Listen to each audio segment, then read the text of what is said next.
Les manifestations violentes qui ont secoué le Sénégal ces derniers jours sont l'œuvre de forces destructrices. Cette révélation est du ministre de l'Intérieur, Antoine Félix Abdoulaye Diome, qui faisait face ce 3 juin à la presse étrangère.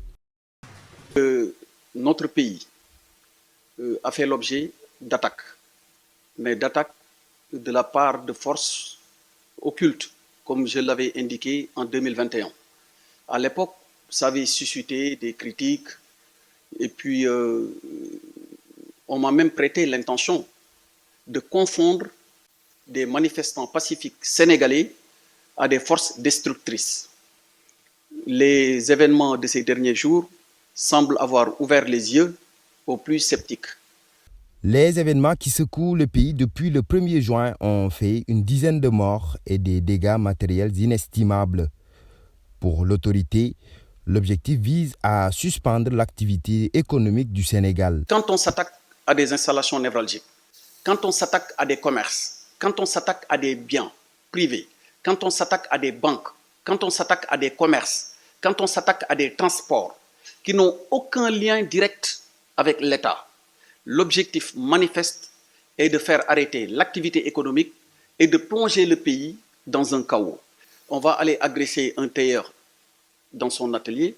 L'objectif n'est manifestement pas d'exprimer une opinion, mais plutôt de faire peur. Face aux attaques destructrices, l'État restera debout et peut même aller jusqu'à réquisitionner l'armée pour le maintien de l'ordre, avertit le ministre Antoine Diome. Mais je tiens à rassurer les populations sénégalaises pour leur dire que quelles que soient les attaques que nous aurons, l'État fera face. Les forces de défense et de sécurité du Sénégal sont professionnelles et ont une longue tradition de maintien de l'ordre. Que ce soit la police, la gendarmerie et même l'armée qui peut intervenir, contrairement à ce que beaucoup pensent en matière de maintien de l'ordre, parce qu'il s'agit de forces de catégorie 1, 2 et 3. Le Sénégal traverse une période de trouble depuis l'annonce du verdict dans le dossier judiciaire opposant la masseuse Adji Sarr et le leader politique Ousmane Sonko. Le dernier nommé a été reconnu coupable par la justice sénégalaise du délit de corruption de la jeunesse.